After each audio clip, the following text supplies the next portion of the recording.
네, 본격 공부자극 팟캐스트 서울대는 어떻게 공부하는가? 지난 시간에 이어서 긍정적인 감정에 대한 이야기 조금만 더 이어나가 보도록 해보겠습니다. 볼테르는 이렇게 말했어요.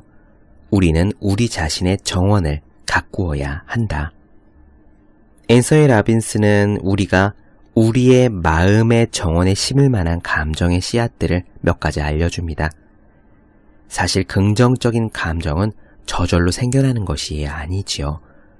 우리가 주위에서 무척 긍정적인 사람, 행복한 사람, 좋은 감정이 풍성한 사람들을 만나볼 수 있지만 그런 사람들은 그저 환경이 좋아서, 운이 좋아서 저절로 그렇게 좋은 감정을 갖게 된 것이 절대로 아닙니다. 의식적으로 좋은 마음 상태를 유지하려고 애쓰는 사람만이 그렇게 행복한 사람이 될 수 있어요. 왜 안 그렇겠습니까? 우리들 주변에 그 어느 누구도 날마다 좋은 일들로만 가득 찬 사람은 아무도 없습니다. 이 점은 모두 동의하시죠? 살다가 보면 짜증나게 하는 일, 화나게 하는 일, 좋지 않은 일들을 겪게 마련이에요. 그런데 그럼에도 불구하고 어떤 사람들은 늘 인상을 찡그린 사람이 되는가 하면 어떤 사람들은 사랑과 감사와 친절함과 이런 행복한 긍정적인 여러 가지 감정을 풍성하게 담고 사는 그런 사람이 됩니다. 이 둘의 차이는 어디에 있을까요? 후자는 좋은 감정들을 자신의 마음의 정원에 지속적으로 씨앗을 심으려고 의식적으로 노력한 사람이라는 점에 있습니다. 우리 마음에 심으면 좋을 만한 중요한 씨앗들이 뭔지 몇 가지 언급드릴 거예요. 이 씨앗들을 들으시면서 여러분의 마음의 정원, 아니 정원이라고 말하기 조금 그러시면은요, 여러분의 마음의 화분에 지금 당장 심을 만한 씨앗이 무엇인지 생각을 해보시고 이 씨앗을 내 마음의 화분에서 싹을 틔워야지 라고 한번 결심해 보시기 바랍니다. 그리고 지속적으로 그 감정에 물을 주고 관심을 가지면은 여러분의 화분 속에서도 그 감정이 싹을 틔워서 조금씩 자리를 넓혀 가겠죠. 좋은 감정은 이렇게 의식적이고 적극적인 노력을 해야지만 키울 수 있는 것이라는 점 명심하시기 바랍니다. 우리에게 강력한 힘을 주는 몇 가지 긍정적인 감정 시작해 보겠습니다.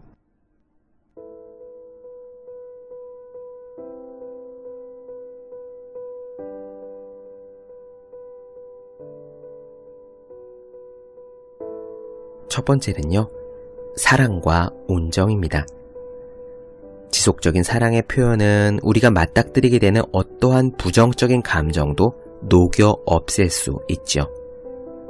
에밋 폭스는 이렇게 말했답니다. 충분히 사랑할 수만 있다면 세상에서 가장 능력이 많은 사람이 될 수 있다. 왜 안 그렇겠습니까? 주위에서 보면 마음속이 사랑으로 가득 차신 분들이 있죠. 우리도 누구나 그렇게 사랑으로 마음이 가득 찬 사람이 되고 싶을 겁니다. 하지만 그런 상태는 절대로 저절로 오지 않는다는 거. 일부러 애써 우리가 마주 대하는 모든 것들, 모든 사람들을 사랑하려고 애쓸 때여야만 우리의 마음속에 있는 씨앗이 자라나 우리가 사랑으로 뒤덮일 수 있다는 점 기억해 주셨으면 좋겠어요. 두 번째 감정은 감사하는 마음입니다. 삶이나 다른 이들이 내게 베풀어준 것들 혹은 경험을 통해 배운 것들에 대해 적극적으로 고마움을 표현하는 거죠. 이러한 감사하는 마음, 감정 상태를 유지하며 살아간다면 우리의 삶은 놀랄 만큼 바뀔 수 있다고 앤서니는 장담합니다. 감사하는 마음을 품고 사는 것은 자신의 삶을 가꾸는 일이라는 점을 명심하라고까지 이야기해요. 감사하는 마음 참 중요합니다. 예전에 이 에피소드들 중 자제력에서요, 시오야 노부오 옹도요, 이런 말을 했었어요. 감사하는 사람에게는 감사할 일이 자꾸 생겨난다 라고요. 기억나십니까? 우리가 가진 것에 대해서 자꾸 감사하는 연습을 들여 버릇하면은요, 우리는 점점 우리 삶에서 감사할 일들이 늘어날 겁니다. 좋은 일들이 늘어난다는 이야기죠. 이 감사하는 마음의 씨앗 어떻습니까? 여러분의 화분에 심어보시는 것이 나쁘지 않을 겁니다. 다음 씨앗은 호기심이에요. 삶의 지루함에서 벗어나고 싶다면 호기심을 가져야 합니다. 호기심 어린 눈으로 바라보면 세상에 하찮은 일은 단 한 가지도 정말 없지요. 호기심을 잃지 않으면 우리의 삶은 끝없는 즐거움의 탐구 과정이 됩니다. 그렇습니다. 예전에 몰입에서 말씀을 드렸지만 노벨상을 2번이나 탄 라이너스 폴링은 평생 호기심을 따라 살았다고 이야기를 해요. 그래서 80살이 된 나이에도 머리카락의 구조에 관심을 가진 만큼 정말 세상 모든 것에 대해서 어린아이와 같은 호기심으로 가득 찬 상태로 평생 살았다고 합니다. 우리가 삶이 지루하다고 생각이 드는 것은 호기심이 없기 때문입니다. 호기심을 가지면 세상에 하찮은 일은 정말 한 가지도 없죠. 찰스 다윈은 말년에 지렁이에 대해서 깊은 관심을 가졌다는 사실 알고 계시나요? 진화론을 주장한 찰스 다윈이 노년에 관심을 가진 대상은 지렁이였어요. 이 지렁이들은 도대체 왜 이렇게 사는 걸까? 이런 호기심, 사실 누구나 가질 수 있는 겁니다. 그리고 호기심 역시 가지려고 해야지 커지죠. 이건 뭐지? 왜 그렇지? 이거는 어떻게 연결되지? 이렇게 어린아이가 되듯이 의식적으로 호기심을 가지려고 하면 우리 안에서 호기심이 점점 자라난다는 것, 저는 확신을 가지고 말씀드릴 수 있습니다. 다음 감정은 열정입니다. 이 부분 되게 재밌어요. 앤서니 라빈스의 말 그대로 읽어보겠습니다. 열정은 어떤 일에나 활력을 더해주며 어떤 어려움도 대단한 기회로 바꾸어주는 힘을 지니고 있다. 열정은 우리의 삶을 그 이전보다 훨씬 빠른 속도로 나아가게 하는 에너지다. 벤저민 디즈레일리의 명언을 흉내내보자면 사람은 열정에서 우러나오는 행동을 할 때만 진실로 위대하다. 우리는 어떻게 이 열정을 얻게 되는 것일까? 간단하다. 사랑이나 온정, 감사하는 마음, 호기심의 경우와 같이 우리가 열정을 느끼려고 결심하면 된다. 좀 더 빨리 말하고 시각적인 심상을 좀 더 빨리 떠올려보며 가고자 하는 방향으로 움직이는 등 자신의 생리학적인 면을 적극 활용하라. 가만히 앉아서 생각에만 골몰하지는 말라. 책상에만 붙어앉아 가쁜 숨을 몰아쉬면서 말을 더듬고 있다면 절대로 열정을 품어볼 기회가 없을 것이다. 네, 이 부분 저는 무척 재밌다고 생각했습니다. 앤서니 라빈스가 열정을 속도와 연관시키고 있다는 점 캐치하셨나요? 앤서니 라빈스는 열정을 느낄 수 있는 간단한 방법으로요, 우리가 지금 당장 열정을 느끼려고 결심하면 된다라고 하고 좀 더 빨리 말하고 좀 더 빨리 행동해 보라고 이야기합니다. 이를테면 이런 식이 되겠죠. 우리가 오늘 해야 할 일이 있지 않습니까? 그리고 내일 해야 될 일도 있을 겁니다. 여러분들께서도 이 일의 양을 가늠하실 수 있잖아요. 오늘은 이만큼의 일을 해야지. 그리고 이만큼은 내일 할 분량이야. 그것들을 만약에 좀 더 빨리 해치워 보려 한다면, 다시 말해 오늘 할 일과 내일 할 일을 모두 오늘 끝내야지 라고 결심을 해보신다면 순간 열정이 확 치솟는 것을 느낄 수 있을지도 모릅니다. 열정은 속도와 연관이 있는 것 같아요. 좀 더 빨리, 좀 더 많은 일을 해야지라고 의식적으로 결심하는 순간 열정이 생깁니다. 그리고 한 가지 좋은 점은요, 이 열정 역시 다른 감정과 마찬가지로 자꾸 느끼는 사람일수록 점점 더 쉽게 느낄 수 있다는 것이죠. 열정적인 사람은 어떤 일을 하던 간에 그 일을 열정으로 대하지 않습니까? 여러분들이 지금 만약 늘어져 계시다면 그리고 삶에서 열정이라는 감정을 일부러 느껴보고 싶다면 지금 앤서니 라빈스의 이 조언을 한번 연습해 보시는 것도 좋을 것 같습니다. 다음 감정은요, 결단력이에요. 앤서니 이렇게 말합니다. 이 세상에서 당신이 지속적인 가치를 창조하고자 한다면 반드시 지녀야 하는 것이 있는데 그것은 바로 결단력이다. 결단력은 실망감이나 좌절감을 동반하는 불쾌한 일이나 어려운 상황을 잘 헤쳐나가도록 이끌어줄 것이다.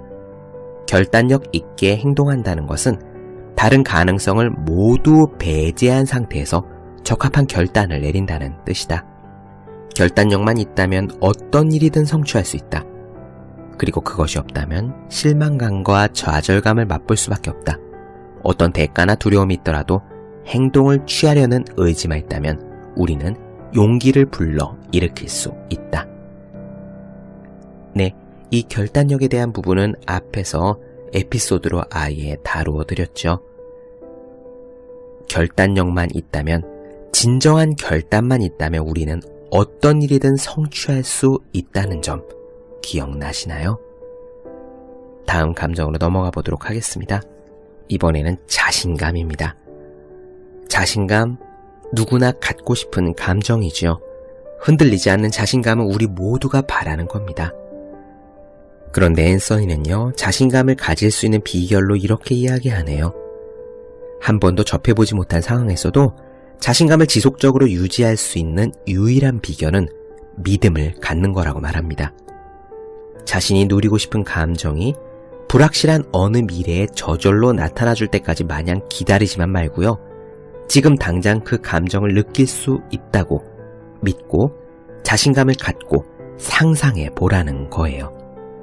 자신감이 생기면 우리는 우리의 생각을 행동으로 옮겨보고 싶어지고 적극적으로 나서게 됩니다. 믿음을 강화하고 자신감을 키우는 한 가지 방법은요, 역시 이 자신감을 자주 사용해보는 것이죠. 앤서니 이렇게 재밌게 말하네요.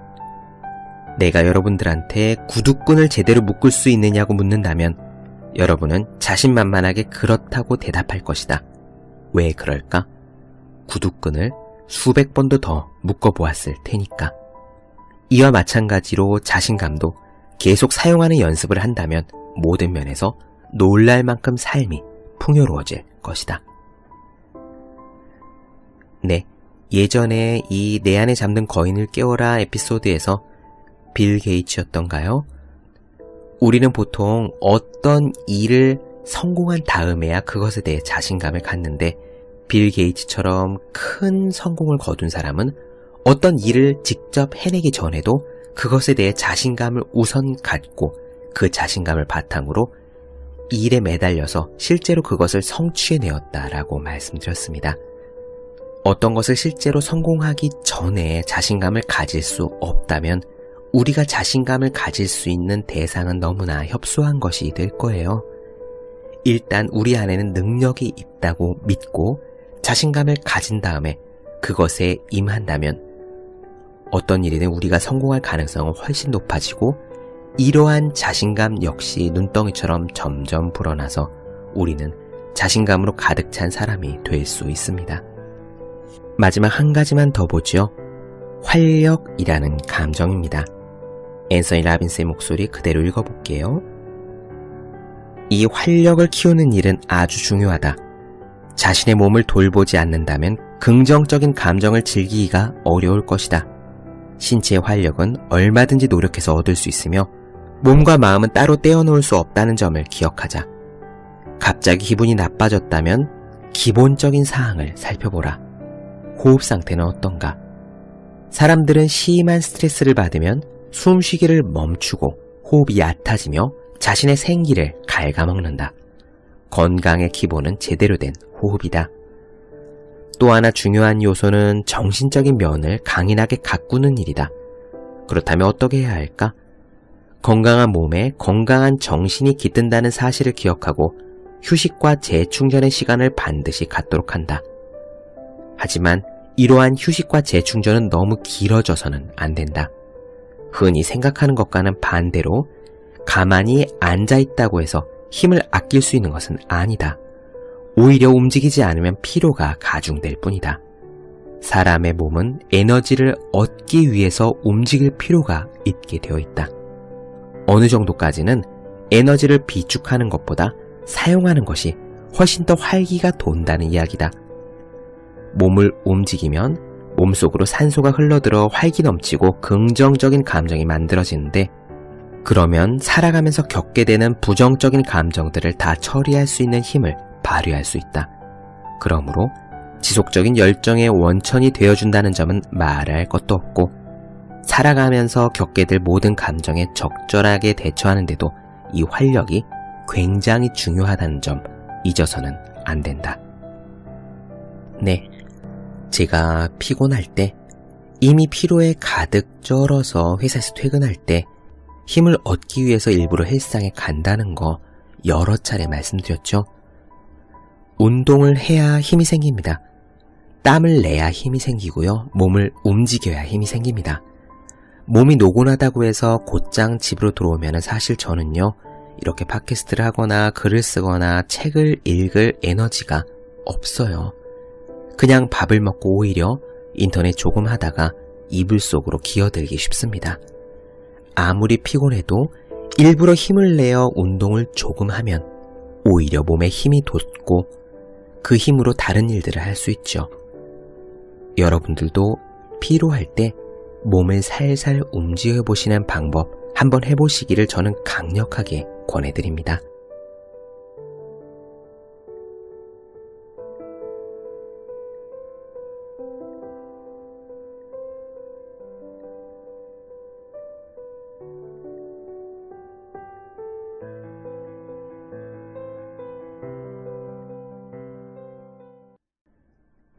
네, 본격 공부자극 팟캐스트 서울대는 어떻게 공부하는가? 오늘은 감정에 대한 이야기 나누어드렸습니다. 더 많은 이야기가 궁금하신 분들, 질문사항 있으신 분들은 제 네이버 블로그 허생의 즐거운 편지, 다음 카카오 브런치 한재우의 브런치, 인스타그램에서 해시태그 서울대는 어떻게 공부하는가 검색해주시면 좋겠습니다. 또 매일매일 공부하시는 분들, 여러분 주변에 매일매일 공부하시는 그분들을 위해서요, 하루 한 페이지씩 읽고 공부할 의지를 북돋는 책이 있죠. 보기만 해도 공부하고 싶어지는 365 공부 비타민을 선물해 주시면 좋겠습니다. 오늘은 여기까지 할게요. 저는 다음 시간에 뵙겠습니다. 여러분 모두 열심히 공부하십시오. 저도 열심히 하겠습니다.